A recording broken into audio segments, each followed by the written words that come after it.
Hey everyone. Ready to unpack something that's been driving daters crazy? Oh, yeah, I think I know what's coming. It's ghosting. You know when you're hitting it off with someone Yeah, and then poof, they disappear. like a magician's rabbit. Exactly. Oh, No explanation, nothing.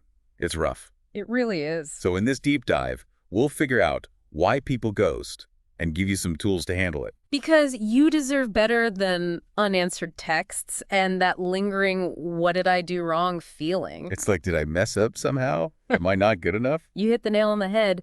That's exactly the kind of thinking we need to ditch. Because, Because ghosting, it's almost always about the ghoster, not the person who got ghosted. oh, interesting. Okay, so less about me being flawed, more about them. Exactly. It often comes down to their own struggles with vulnerability and getting close to someone. Okay, so let's break this down. Why would someone choose to disappear like that? One big reason is the fear of commitment. With dating apps, it's like a buffet of options out there. So many choices. Right. And some people just freak out at the thought of settling down. Makes sense. They might not even know what they want in a relationship yet. Totally. So instead of having an honest conversation about it, they just vanish. Wow. It's like they're playing hide and seek with your emotions. You got it. Then there's the classic fear of confrontation. Some people would rather do almost anything than have an awkward or emotionally heavy conversation.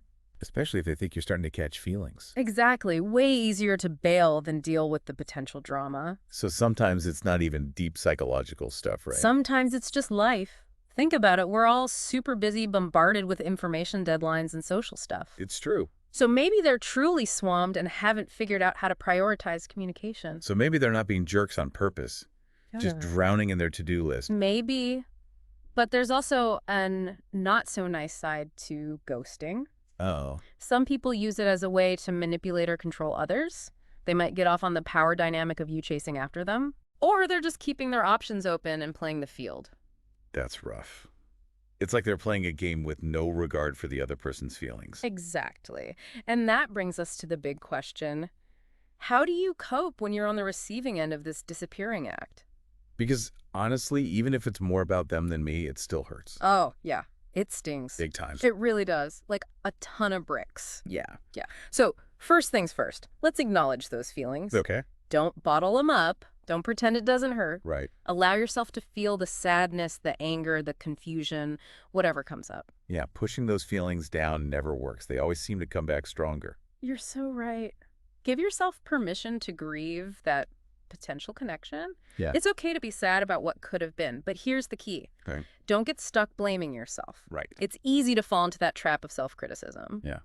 But remember what we talked about. Ghosting usually says more about the ghoster's emotional baggage than your worth. Okay. So no more replaying every conversation in my head, trying to figure out what I did wrong. Exactly. Instead, shift your focus to getting your power back.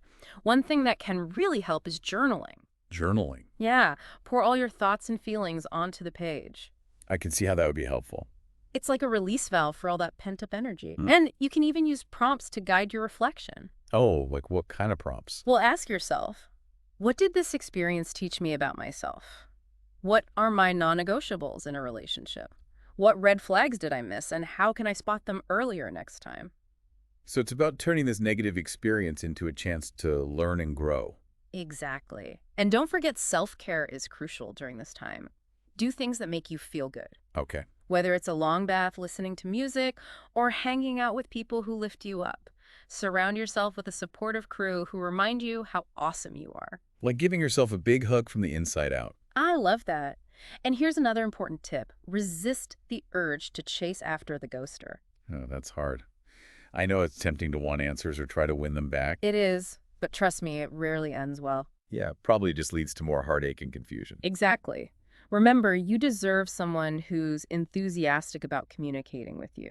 Someone who values openness and honesty. Someone who doesn't leave you hanging in digital limbo. Precisely.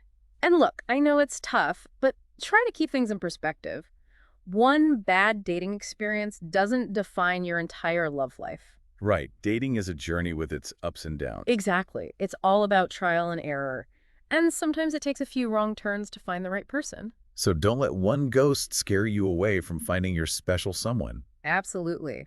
Think of this experience as a valuable lesson. You've learned something about yourself, about what you will and won't put up with in a relationship. That's a good way to look at it. When you're ready to jump back into the dating pool, You'll be armed with even more wisdom and you'll be able to make better choices. So how do you know when you're ready to start dating again?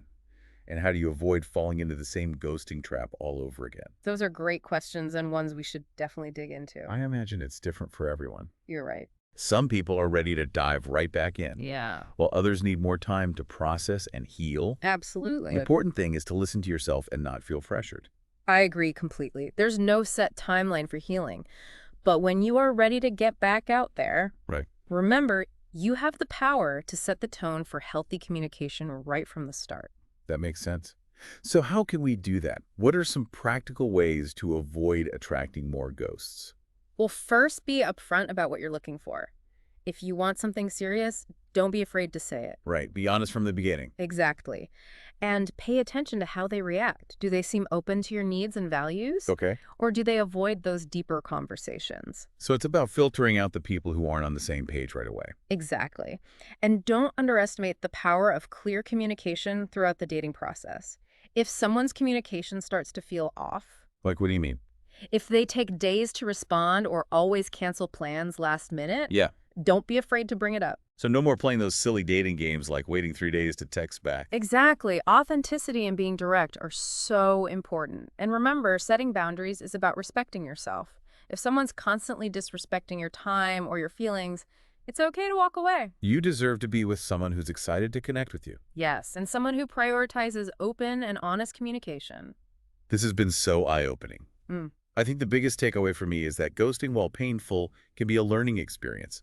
It shows us how important self-awareness, clear communication, and healthy boundaries are in all our relationships. Couldn't have said it better myself. And remember, even though it can feel isolating, ghosting is a really common experience. You're not alone in navigating the ups and downs of dating. That's comforting to hear. Mm-hmm. And here's something to think about. What if, instead of focusing on avoiding being ghosted, we try to create a dating culture where ghosting is rare, not the norm? I love that. A culture where open communication and respect are the foundation of every connection. That's a beautiful goal. And it starts with each of us choosing to live by those values in our own interactions. So true. Well, on that note, we'll wrap up this deep dive. Everyone remember, you deserve to be treated with respect, honesty, and kindness. Never settle for anything less. And until next time, happy dating.